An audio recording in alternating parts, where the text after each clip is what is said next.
diga, haced cualquier cosa que os diga. Con él llegó el tiempo nuevo, con él la fiesta empezó. Hermanas, un cordial saludo. Agradezco la invitación que me hacen a compartir el tema del capítulo, primero del capítulo inspectorial como preparación al capítulo general. Ustedes saben que el tema pues gira en torno a esa frase de la Madre de Jesús que encontramos en Juan 2, hagan lo que Él les diga, que ordinariamente lo ubicamos en un relato en el capítulo 2 de San Juan que todo el mundo llama, incluso a veces en plural, las bodas de Caná. Entonces vamos a detenernos en algunos aspectos que nos ayuden a mirar el texto desde la contemporaneidad y sobre todo no solamente contemplar el fenómeno, sino qué podemos nosotros extraer de ese fenómeno y cómo nos impacta a nosotros. Entonces lo primero, la frase de la Madre de Jesús, hagan lo que Él les diga, está en el relato de Juan, en el capítulo 2, del versículo del 1 al 12. Ese es el relato que tradicionalmente llamamos la boda de Caná. Me parece que no es el título adecuado, ese título aparece en las Biblias, pero ustedes saben que esos títulos los colocan los editores de las Biblias, no hacen parte del texto original. Porque lo que hay en Juan 2 es un signo, así llama los milagros el evangelista, un signo que remite a una realidad más profunda, y es el signo del vino abundante. El agua se transforma en vino. Podríamos hablar de una boda si miramos al esposo de la boda en la persona de Jesús, pero ese sería un estudio mucho más avanzado. Vamos a mirar el contexto de este pasaje para poder entender el significado de la frase. En el capítulo 1 de San Juan, ustedes recordarán que nos encontramos en primera instancia con el prólogo. En el principio existía la palabra estaba junto a Dios y Dios era la palabra, etc. En los primeros 18 versículos. Pero a partir del versículo 19 aparece la figura de Juan Bautista y luego el primer encuentro de Jesús al menos con 5 discípulos. Cuando ustedes empiezan a leer desde el versículo 29, luego pasan por el 34, luego por el 41, se van a encontrar con un detalle muy interesante, que desde el 29 hasta el versículo 51 pasan 4 días. Y Juan 2 comienza con esta frase, 3 días después o pasados 3 días. De manera que si sumamos 4 días más los 3 de los cuales alude Juan 2, estamos hablando de la primera semana del Evangelio de San Juan. Y esa primera semana, si nosotros la leyéramos a la luz de Génesis 1, imagínense lo que significa. O sea, si la relacionáramos con el primer relato de la creación, cuando Dios apuesta por regalarle al ser humano un tiempo y un espacio para que sea lo que debe ser, el Evangelio de San Juan está recuperando el significado de la vida, de la nueva creación, está recuperando el sentido de una comunidad que ha sido puesta en esta historia por Dios para la vida. Y me parece que aquí hay un primer elemento que tiene que ver con el capítulo que quiso Don Bosco y Santa María Mazzarello que fuera el Instituto de las Hijas de María Auxiliadora. Cuando decimos que es una memoria de acción de gracias, ustedes recuerden la construcción de la Basílica de María Auxiliadora, que Don Bosco entre lágrimas llegó a decir, cada ladrillo de la Basílica es un milagro o una gesta espectacular de Dios por medio de la Santísima Virgen María. Casi como diciendo, los ladrillos no son los que están en las paredes, sino los ladrillos son las personas que pueden dar testimonio de esa acción de Dios y de la Santísima Virgen. Y eso es lo que se quiere del instituto. De manera que si ustedes son memoria viva, es en orden a la vida. Entonces, aquí hay una primera apuesta, una nueva creación donde el centro es la vida. Y viene un segundo elemento.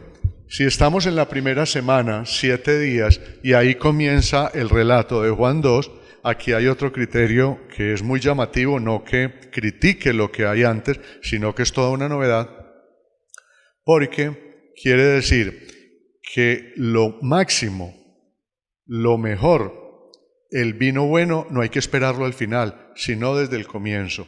Y nosotros estamos acostumbrados que todos los inicios son con dificultad, que los inicios debe haber un proceso, que todo inicio es complicado. En fin, hay muchas frases a ese respecto. El primer signo de los 7 que presenta el Evangelio de San Juan, si quieren lo recordamos así rápidamente, del capítulo 1 al capítulo 11, el Evangelio de Juan trae 7 milagros o 7 signos. Entonces, primero el de la boda de Caná, el segundo el centurión, el hijo del centurión en el capítulo 4, luego el enfermo de la piscina en el capítulo 5, luego el pan abundante en Juan 6, luego Jesús camina sobre las aguas o ayuda a los discípulos a pasar el mar, el 5, el sexto es el ciego de nacimiento en Juan 9, y el último, el máximo, es Lázaro, recibe la vida en Juan 11. Son 7 signos. ¿Por qué el evangelista, sabiendo que los sinópticos nos traen muchos más milagros de Jesús, se queda en 7? Porque tiene la intención de mostrar la plenitud. De manera que desde el primer signo viene lo máximo, lo mejor, lo bueno. Y creo que una dimensión de la contemporaneidad puede ser esa. Demos lo mejor cada día.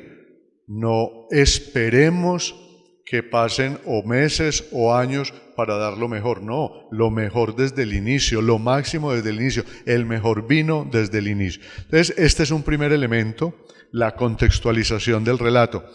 Estamos en el día séptimo, el día de la plenitud, el día completo. Y allí, desde esa contextualización, entonces vamos a detenernos brevemente en algunos aspectos del capítulo 2 del Evangelio de San Juan. En primer lugar, miren lo que se nos coloca. Hay una fiesta. Este contexto cómo es de interesante en la vida salesiana. A nosotros se nos ha pedido que la alegría sea un distintivo y que nuestras casas y nuestras comunidades locales vivan en ambiente de fiesta. Eso no quiere decir que no haya dificultades, sin duda hay dificultades, pero el ambiente y la actitud con la cual enfrentamos cuando hablamos de la templanza, cuando hablamos de la alegría, cuando hablamos del esfuerzo, es en un ambiente lleno de esperanza. Hay una fiesta y en la fiesta está invitada la Madre de Jesús. De una vez este punto es muy importante en el Evangelio. El Evangelio de Juan nunca dice que la Madre de Jesús se llame María, sino siempre habla de la Madre y la llama mujer. Ahorita diremos una palabra por qué. Está la Madre de Jesús, está Jesús, están los discípulos. Luego se va a hablar del, por ejemplo, esa traducción también es imprecisa, el novio. Si estamos en la fiesta de la boda, ya es el esposo, y hay diferencia entre novio y esposo. Entonces está el esposo y la esposa, y luego el encargado de la fiesta, que en griego se llama arklitliklinos, es decir, el maestresala, o si ustedes quieren llamarlo de otra manera, el encargado. O el maestresala, el encargado de la fiesta, y lo subrayo porque él tiene un papel interesante. Miren este otro aspecto de los que están allí, los servidores. ¿Y saben cuál es la palabra en griego que está allí? Los diáconos, o sea, los servidores. De manera que la fiesta está en función del servicio. No son simplemente unos criados o unos esclavos que están allí, no, son diáconos, así los llama, diaconoi, los llama el texto. Entonces miremos los personajes, la madre de Jesús, Jesús y los discípulos, el esposo y la esposa, el encargado del menú, los servidores, naturalmente otras personas, pero creo que estos son muy importantes para encontrarnos allí en el relato. En segundo lugar, viene un aspecto muy llamativo, y es que en medio de la fiesta, ¿cuánto duraban las fiestas? De ordinario la fiesta del matrimonio podía durar 3 o 4 días, y en algunos casos hasta una semana. Me cuentan, por ejemplo, que en Condoto, cuando se celebran sobre todo las exequias, en estas culturas sale muy costoso morirse, porque los 9 días debe haber comida, licor y fiesta en la celebración de la novena de un difunto. Y las hermanas que han trabajado en Condoto seguramente conocerán la experiencia. Algo de esa cultura oriental, y en este caso afrodescendiente, nosotros la podemos contemplar en el Evangelio. Mínimo, la fiesta duraba unos 3 o 4 días, encontrándose en horas de la tarde, a partir de la caída del sol hasta las 10 o 11 de la noche. Entonces, por eso no nos debe extrañar que la Santísima Virgen, en este caso la Madre de Jesús, se dé cuenta de que hace falta el vino. En algún momento falta el vino. ¿Qué significa en una fiesta de estas que falte el vino? Coloquémonos nosotros incluso en una fiesta nuestra, en una fiesta de una comunidad de las hijas de María Auxiliadora, de los salesianos. Invitamos a la familia salesiana y decimos vamos a dar champaña. Y tuvimos el infortunio de que nos llegó más gente de la que nosotros estábamos esperando. ¿Qué hace uno para reemplazar la champaña? ¿Les da aromática o les da un té? Puede ser que lo hagamos así, o un refresco de esos juguitos que vienen en cajita. Quedamos muy mal, quedamos muy mal. Lo mismo si preparamos una fiesta y vamos a dar, no sé, un plato de pavo o con pollo o con una carne especial y 20 o 30 personas de la fiesta nos quedan sin ese plato. Y entonces nos podíamos preguntar cómo quedamos cuando no nos alcanzan los productos con los cuales queremos invitar a una fiesta. Es muy llamativo de la Madre de Jesús que, y este sería un evento también para la contemporaneidad, esté metida en la cocina. ¿Pero qué significa esto? O sea, significa estar al lado de los pobres, de las personas que necesitan, de la vida cotidiana, la revelación de Dios en los detalles más insignificantes como puede ser la cocina. Entonces la Madre de Jesús se da cuenta de falta el vino y le dice a su hijo, no tienen vino. Y la respuesta del hijo suena un poco áspera. ¿Qué a ti y a mi mujer? Así es la traducción literal. ¿Qué a ti y a mi mujer? O sea, ¿qué nos importa? Y luego dice, la llama mujer y luego dice, no ha llegado mi hora. Cuando uno lee Juan 13:1, se encuentra con que dice, habiendo llegado la hora de pasar de este mundo al Padre, habiendo amado a los suyos que estaban en el mundo, los amó hasta lo máximo. De manera que la hora en el Evangelio de Jesús y en el Evangelio de San Juan es la Pascua. Para Jesús, en su buena nueva, en su Evangelio, la hora definitiva es la Pascua. Y en ese sentido tiene razón Jesús en la respuesta a su madre. No ha llegado mi hora, la hora es la de la Pascua. Pero hay un evento interesante. Gracias a esta mujer, que es la madre de Jesús, la hora del Hijo inicia de manera plena. Y aquí hay algo que deberíamos destacar de la Madre de Jesús. Ella insiste y le está casi diciendo al Hijo, la hora no comienza cuando a usted le parece, sino que la hora comienza cuando hay una necesidad. La necesidad de una familia, la necesidad de una fiesta, la necesidad de unos hogares, de unas personas que comparten, seguramente campesinos en Caná de Galilea. Y ahí hay un elemento muy fuerte de la presencia de la Madre de Jesús. ¿Dónde vuelve a aparecer la Madre de Jesús para que nosotros lo unamos? La Madre vuelve a aparecer en el capítulo 19 de Juan, del 25 al 27. Estamos en la cruz y dice el texto, Junto a la cruz de Jesús estaban su madre, la hermana de su madre, etc. Y el discípulo a quien Jesús amaba. Y hay un encuentro espectacular entre la madre de Jesús y el discípulo a quien Jesús amaba. A mí no me gusta decir el discípulo amado porque primero no es como lo dice el texto dice el discípulo a quien Jesús amaba, y creo que hay diferencia diciendo discípulo amado. Es el discípulo a quien Jesús amaba, o sea, la iniciativa es de Jesús. ¿Y qué significa este encuentro? Mujer, ahí tienes a tu hijo, hijo, ahí tienes a tu madre. Y dice el texto, desde aquella hora el discípulo, taidía en griego, de ahí viene idiosincrasia, o sea, y el discípulo la asumió como propia, como suya, no que se la llevó para la casa, sino la asumió como propia. ¿Qué significa esto? Entonces vamos a ampliar un poquito por qué el cuarto evangelio, o evangelio de San Juan, no llama a la madre María, sino que se detiene en la expresión la madre. Miren que del discípulo a quien Jesús amaba tampoco se dice el nombre.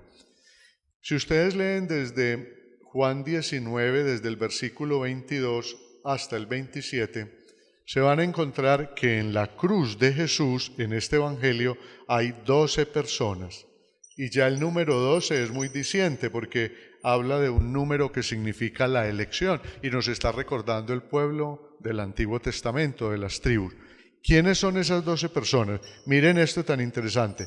4 soldados, 4 mujeres, 3 cruces, Jesús y los 2, y el discípulo a quien Jesús amaba, 1. Ustedes suman 12. 4 soldados, 4 mujeres, 3 crucificados y el discípulo a quien Jesús amaba. Miren, si a nosotros nos dijeran, o el evangelista hubiera dicho, estaba junto a la cruz la madre de Jesús, María de Nazaret, se acaba el sentido de ese personaje. Pero en cambio, en esta presentación, tenemos que el nuevo pueblo, la nueva comunidad, y esto tiene que ver con la contemporaneidad, es una experiencia eminentemente incluyente. Y miren, 4 soldados romanos, los que oprimen, los que maltratan, los que persiguen. 4 mujeres que no contaban para la época. 3 crucificados que según Deuteronomio, si tienen el tiempo de leerlo, 21, 22, 23, un crucificado en el judaísmo es visto como un maldito. Y disculpen la expresión, pero así está en el texto. Es un maldito el que cuelga de un árbol. Y el discípulo a quien Jesús amaba. ¿Qué encuentro hay aquí? ¿Quién genera al Mesías? La madre del Mesías es el judaísmo. Entonces, en la figura de la madre, que cabe naturalmente la Santísima Virgen María, está el pueblo de Israel. Y en el discípulo a quien Jesús amaba está la comunidad del Nuevo Testamento, los nuevos creyentes. Entonces en la cruz se conforma una nueva comunidad donde hay espacio para todos, un signo de la contemporaneidad. Y aquí vendría una pregunta que la pueden ustedes resolver después de la charla. ¿Qué tan incluyentes somos nosotros? Y qué bueno tomar comunidad por comunidad. A ver, ¿cuáles son las experiencias de inclusión que tenemos? ¿Cómo nos estamos comportando con los venezolanos, con los desempleados, con las madres solteras, con los niños que no tienen papá ni mamá y que son de familias que tienen una gran cantidad de manifestaciones diferentes hoy? ¿Qué estamos haciendo? O sea, ahí hay un signo en verdad de la contemporaneidad. Entonces creo que pues he tratado de explicar por qué el evangelista habla es de la madre de Jesús y no dice María de Nazaret, sino la madre. Y tiene que ver con la cruz, y en la cruz una cruz resucitada.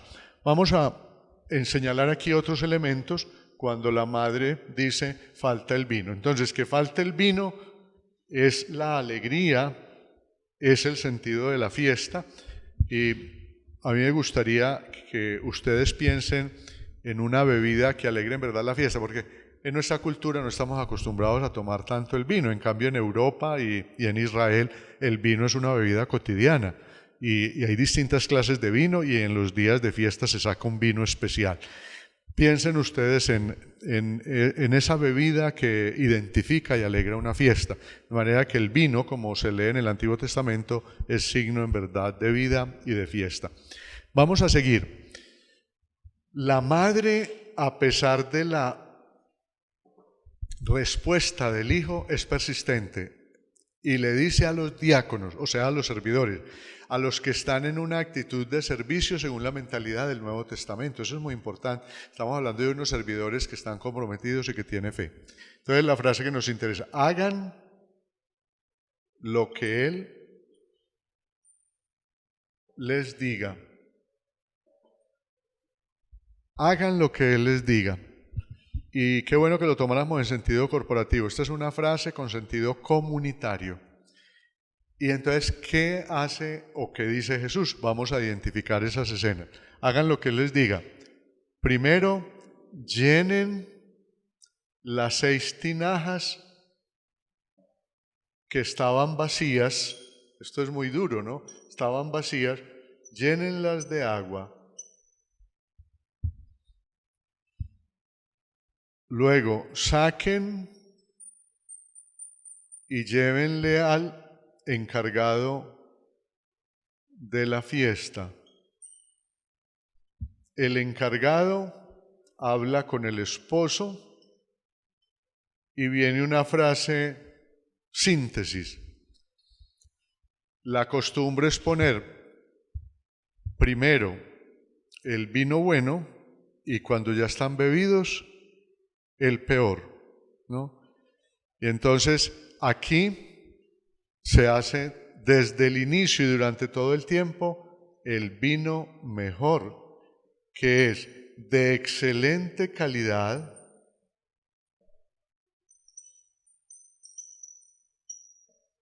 y sobreabundante. Aquí tenemos otro criterio para nuestra reflexión: la sobreabundancia. En todo lo que nosotros hagamos, sobreabundar. Y la sobreabundancia desde el inicio. Desde el inicio. Esto es fundamental. Entonces miren, hagan lo que les diga que comprende. Llenar 6 tinajas. Están vacías. ¿Para qué son las tinajas? Recuerden que son de piedra. De piedra. O sea, nos habla de la dureza, de la terquedad del mundo judío. Y el texto lo dice: estaban destinadas para las purificaciones, o sea, para los baños rituales de los judíos. Estaban vacías, como si dijera la Torá judía, la ley ya dice muy poco. Y miren lo espectacular aquí: las tinajas de agua que representan la Torá de Moisés se deben convertir en evangelio de vida, se convierten en el vino de la fiesta. Para la contemporaneidad este punto es tan fuerte. Somos capaces de poner nuestra mentalidad, nuestras normas, nuestras estructuras, las colocamos para que sean evangelio de vida o cada día más dura. Hay autores que dicen que estas tinajas de piedra podían estar ahí hecha cada una de piedra, o otras veces empotradas en montañas de piedra. Ahí hay un motivo de reflexión. Tinajas empotradas en la piedra o hechas de piedra son duras y nos hablan de una experiencia de terquedad. Por lo tanto, estas tinajas en piedra empotradas en las paredes o colocadas en algún sector de la cocina, 6 tinajas cada una de 100 litros o 120 litros cada una, estamos hablando entre 600 y 800 litros, una cantidad enorme. Por eso decimos aquí sobreabundante. ¿Por qué tanta cantidad? Primero, porque el texto quiere decir que debe haber una transformación del agua de las purificaciones y de la ley de Moisés, pasar al evangelio de la alegría, al evangelio del vino sobreabundante. O sea, pasar de la norma y de la Torá a la vida, a engendrar vida. Y algunas hermanas podrán estar preguntando, bueno, ¿y eso cómo se hace en la práctica? Hermanas, la práctica es la toma de decisiones cotidianas, empezando por lo más sencillo. Usted se levanta y saluda a todas las hermanas de su comunidad.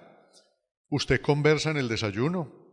Cuando le piden un favor, usted lo hace. ¿Cómo asume usted la clase o la responsabilidad que tiene? ¿Con qué criterio voy a la economía o a la pastoral? ¿O si soy la directora de la casa? Es en las decisiones cotidianas donde queda evidente si mi corazón y mi mente es de piedra o en realidad es un evangelio de fiesta y de alegría. O sea, esto no hay que ponerle demasiados adornos. En las decisiones de cada día queda evidente cuáles son las motivaciones que tengo en el corazón. Si es un corazón de piedra o en verdad es un corazón de carne. Si soy una persona que administra, la administración es en función del beneficio de las hermanas, o me siento dueña del dinero y de la administración y aquí no se mueve nada si no pasa por mí.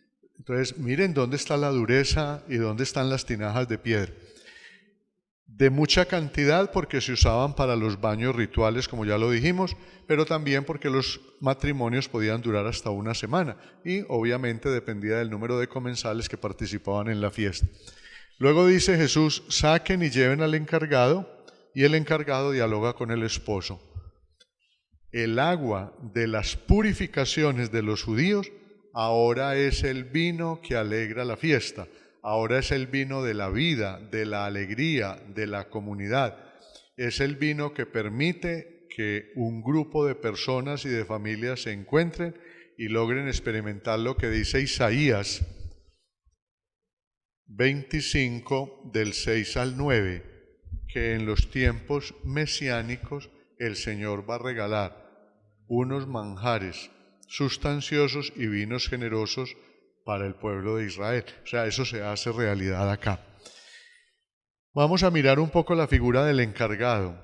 ¿Cómo que es el encargado de la fiesta y no sabe de dónde viene el vino? Es el encargado de la fiesta y no prevé que pueda faltar el vino.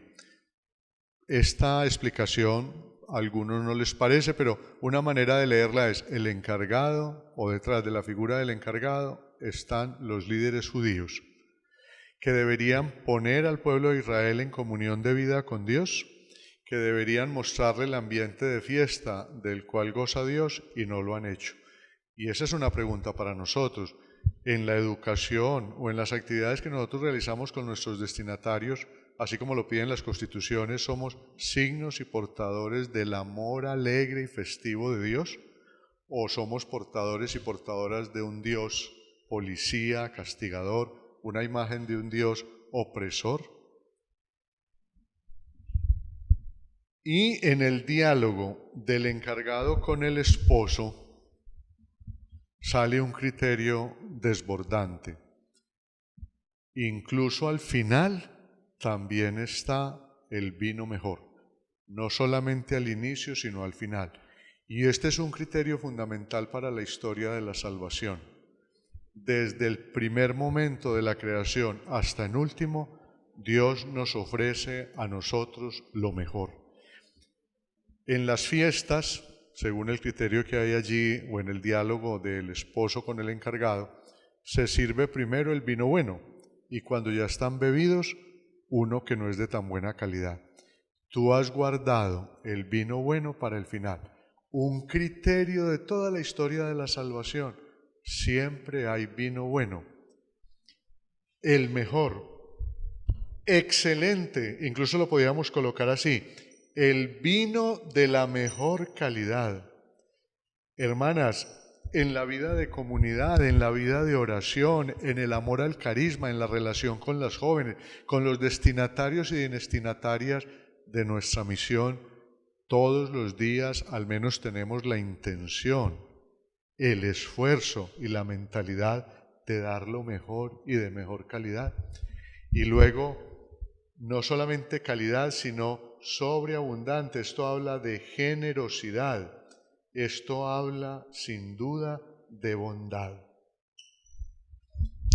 Fue tan fuerte este cambio de pasar de la norma dura y de piedra a un evangelio de fiesta, que el texto termina diciendo, los discípulos contemplaron la gloria de Dios, porque la gloria no es por allá en las nubes, sino aquí, terrena, y creen en Jesús. O sea, esto suscita una experiencia de fe. ¿Qué es creer en el Evangelio de San Juan? En el Evangelio de San Juan, creer es optar por la persona de Jesús. O sea, es creer que Él efectivamente le da sentido a la vida. Hoy cuando nos encontramos con tantos jóvenes, muchachos y muchachas, que incluso pasan por su mente el deseo del suicidio, que no le encuentran sentido a su existencia, qué bueno encontrar personas, nosotros, que seamos capaces de aportarle y ayudarles para el sentido de la vida. Quiero terminar redondeando este criterio que da el Evangelio: hagan lo que Él les diga. ¿Qué nos pide Jesús? Dar el paso de lo que es vacío, del sinsentido al sentido, por medio del Evangelio, de la alegría y de la fiesta.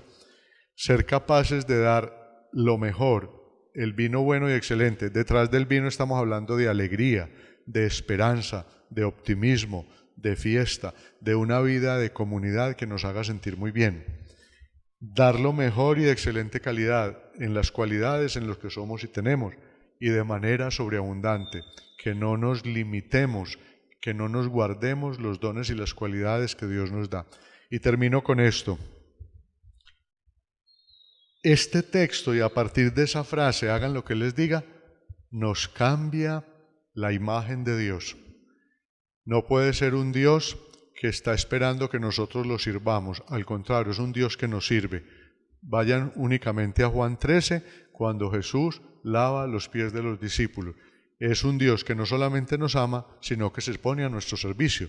Somos capaces de ofrecer y contagiar una experiencia de Dios en ese estilo, de manera que a la madre que representa el judaísmo y al discípulo a quien Jesús amaba, se les pide tener una nueva imagen de Dios, un Dios de la generosidad, un Dios del servicio, que es capaz de incluir a todos los seres humanos y nadie queda por fuera. La primera carta de San Juan, que hace parte de estos escritos joánicos, lo dirá de otra manera. Dios es amor, o sea, Dios es agape, se entrega sin esperar nada a cambio. Sin duda que en esto de hacer lo que Jesús nos diga, al ofrecer una nueva experiencia de Dios, una nueva imagen de Dios y contagiarla, nosotros estamos construyendo una nueva sociedad, no solo en las comunidades locales, sino impactando también a nuestros destinatarios. Espero que estas pocas pistas y así un poco a las carreras les sirvan para profundizar en sus ejercicios espirituales o en la oración comunitaria y sobre todo el capítulo inspectorial. De nuevo, muchas gracias por la invitación y me encomiendo a sus oraciones. Muchas gracias. Que todos estáis invitados, venid, celebrad el amor. Llegan sonidos de fiesta, suenan acordes de boda en Caná. El vino corre alegrando el corazón. Hay confusión en los novios, María lo siente. Si el vino se agota,